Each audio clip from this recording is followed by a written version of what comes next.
Hey, Bushman Jack here, heading out to the base of the Oquirrh Mountains in the West Desert of Utah.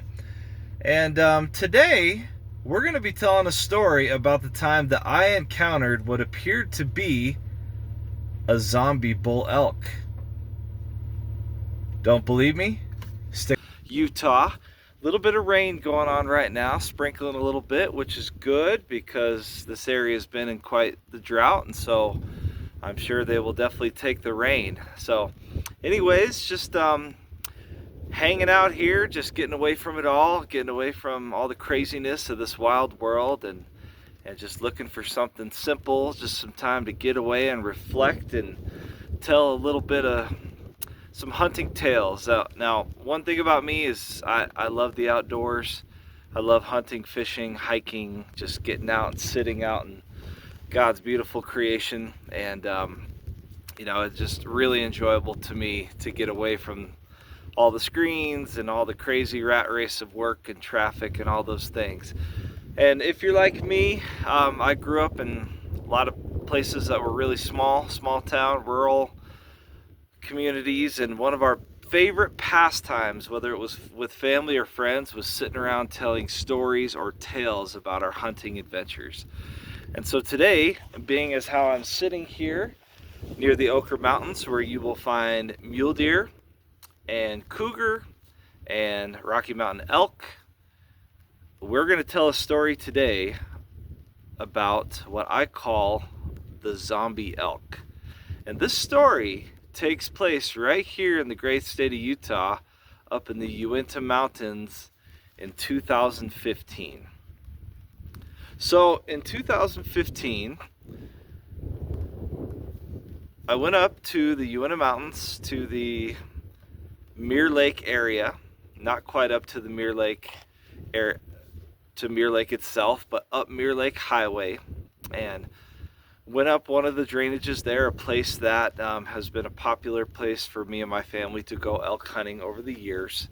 Haven't gone so much lately because we haven't seen a lot of elk. They've seemed to kind of vacated the area, but back 10, 15 years ago, we would see elk pretty consistently in there. So that was kind of our little spot. It was one of those places where you had to drive one of those really rough Forest Service roads that's like nothing but pure boulders, and my dad had an old Chevy S10 that we would use to go up this road, and you know, I tend to have a lot of neck and back issues, stiffness, and that was like my chiropractor trip. So my dad would be driving up that road, I was sitting in the passenger seat, and we're just thrashing all around. You've all been on roads like that, I'm sure.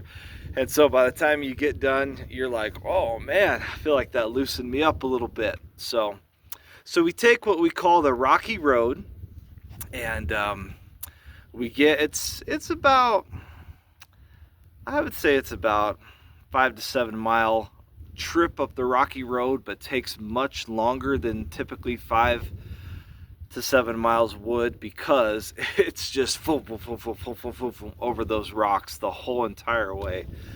So we it's October. It's not quite mid-October at this time, about October 10th. I don't remember exactly when the opening date for the rifle is, but back in 2015. But it was about October 10th in that area. And we get up, we conquer the Rocky Road, the truck doesn't fall apart, we don't lose an axle or anything like that. So that's always a big win in our book. And so we get there, and at the top of the Rocky Road, it comes to kind of like a little, it's almost like a natural cul-de-sac looking area. It's kind of a parking area, if you will. But it's not like paved dirt, it's grass, but it does have some fence, some wooden fencing around it, and it's completely surrounded by trees. Aspen trees galore, spruce trees, lots of really nice timber. And it's in the middle of this valley, and the valley's got the North Fork of one of the streams there. And so the stream goes through the valley, and you have a nice set of mountain ridges on each side. And so We set up camp right there in that parking area because we figured, well, there's not going to be too many people wanting to conquer that road, or at least to come camp. They'll probably come up in four-wheelers in the morning, but we didn't think people would be pulling campers up or anything like that. So we set up our tent, just a kind of a big cabin tent with multiple rooms, and we had dinner. And you know, as it's getting dark, it's time to build a fire, right? And so we're going out to find some dead branches, or breaking branches off of logs and things like that. And I'm over on this side, and my dad's across in the woods on the other side of the campsite, and he's thrashing, like breaking things and making all this noise. And so we come back and we bring the wood and we build our fire, and you know, we're huddling up, we're trying to get warm because it got down to into the 20s that night up there at about 9,500 feet. And not too much longer, a giant bull moose comes out of that brush where my dad had been thrashing, and pulling, breaking branches and dead sticks. This giant bull moose just comes out, beautiful, wide, just typical, nice big paddles on it, dark black body, just a monster. And we were thinking, oh man, if we had a moose tag, if we were moose hunting right now, then we'd bag this thing. If it was light enough, we could have bagged it and just been out of here, thrown it in the truck and gone.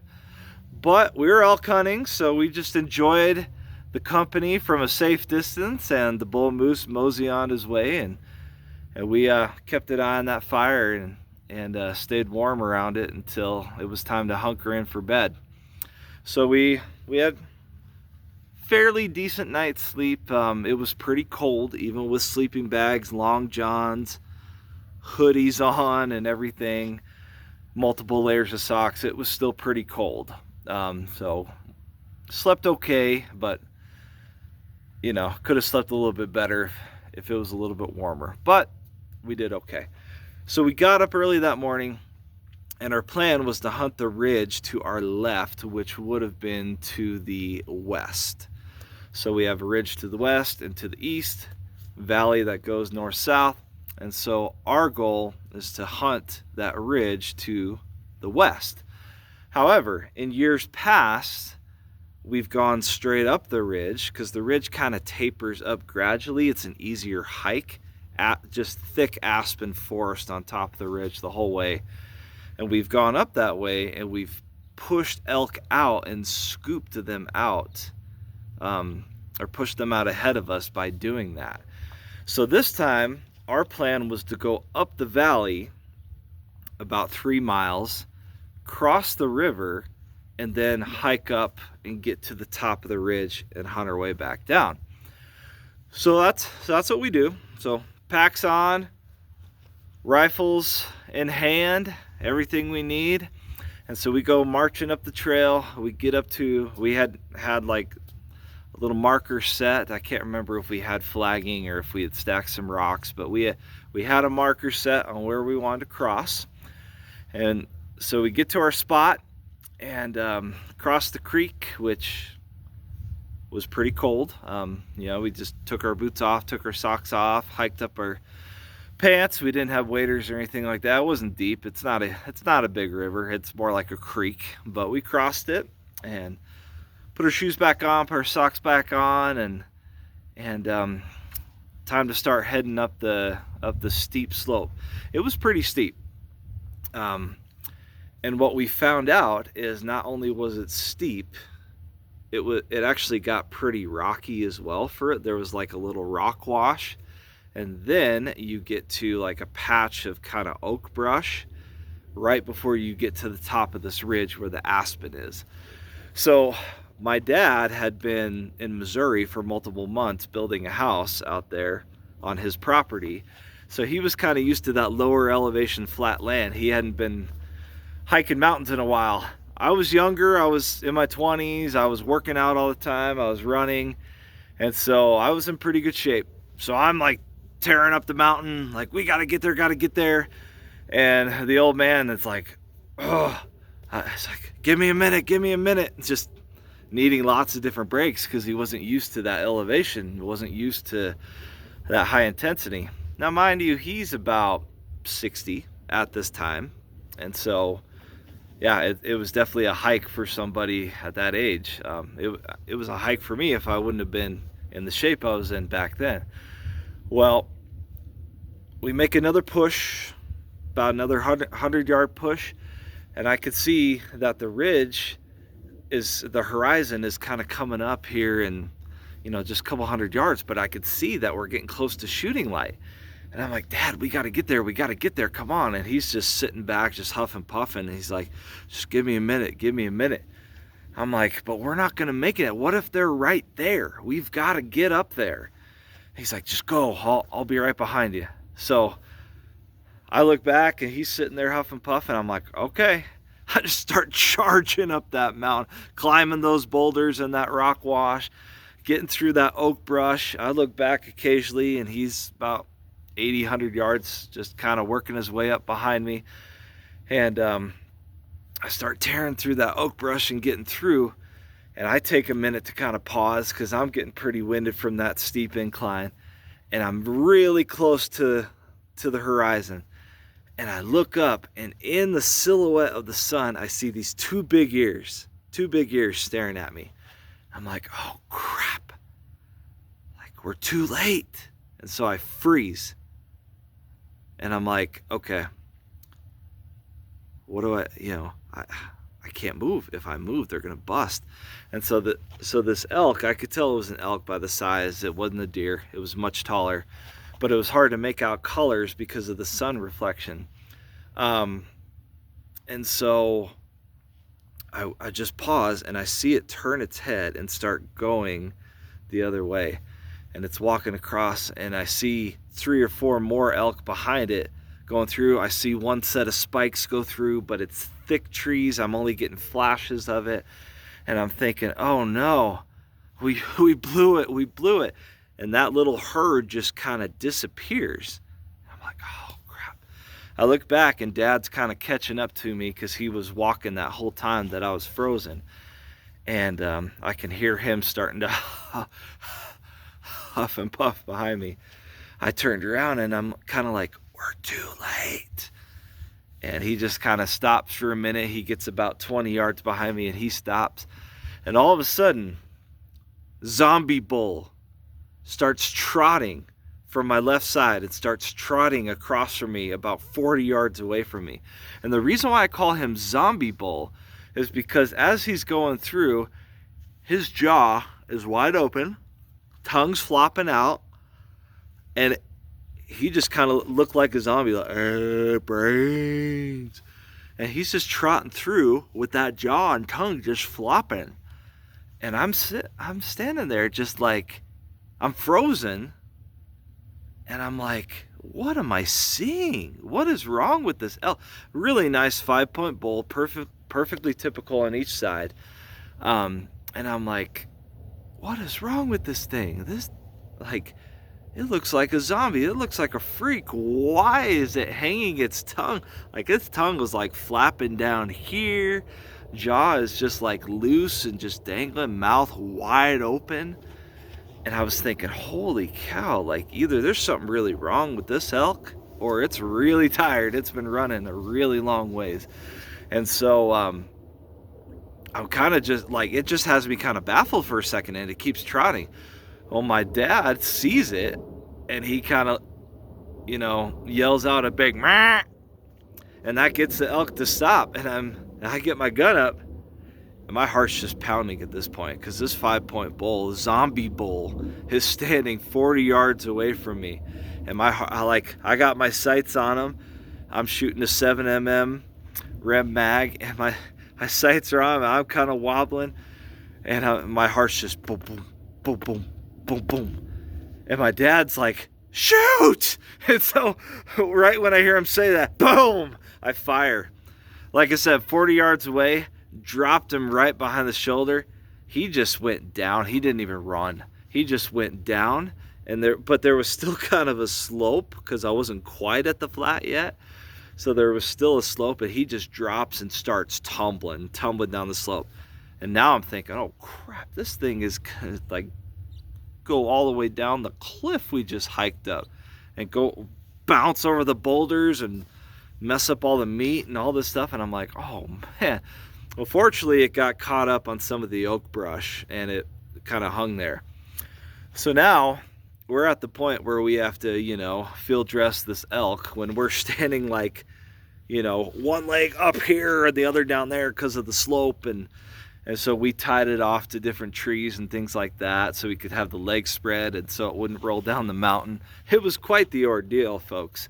So, you know, we're looking at it, you know, while we're field dressing it, and we're like, man, like, this thing's jaw, because I told my dad the story. I told him about how this thing looked like a zombie.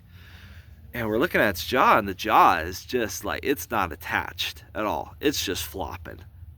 And you could see there was a bullet hole through it. And I'm like, what in the world? And so I'm like, man, somebody shot this thing. Somebody shot this thing in the jaw. And so as we're going through that, as we're continuing, you know, we're cutting up quarters and backstrap, and we're getting everything taken care of. 3 cows come running from that same direction. About half an hour later, they come running, run right past us, and we're like, oh man, that's crazy. And then, you know, it gets quiet for a few minutes, and then a hunter on horseback comes. Cowboy hat, sidearm, not even a rifle in hand. He's, you know, he's wearing his orange and camo. He's riding his trusty steed. He's got a cowboy hat on and just a sidearm. I don't remember what caliber he was shooting, but it was a pretty big sidearm. No rifle. And he comes by and he's like, ooh, somebody's shooting. He comes by and he's like, oh, congratulations. I'm like, yeah, man, like, you know, this thing just came running from your direction, and we were just happy to be there and meet it in time. Something's wrong with his jaw. So that was kind of weird, but nice bull.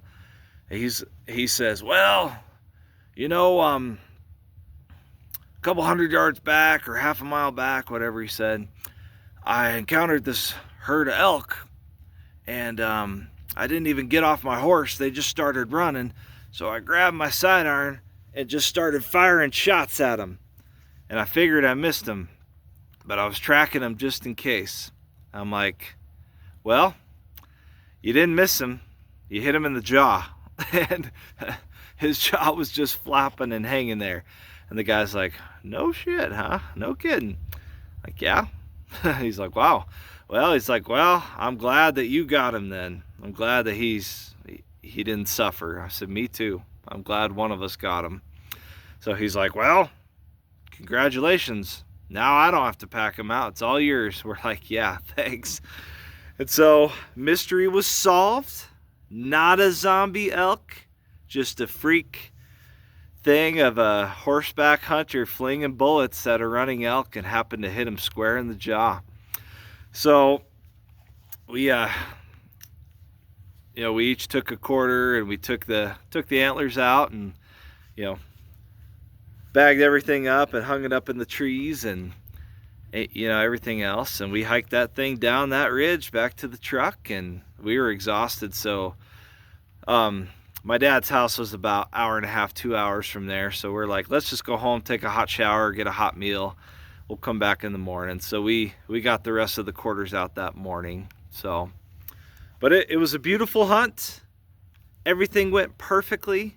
I'm very thankful for that hunter, for his careless and wild shooting, because he pushed him right our direction. If we wouldn't have been there, that elk could have died a very slow, miserable death. So that all worked out.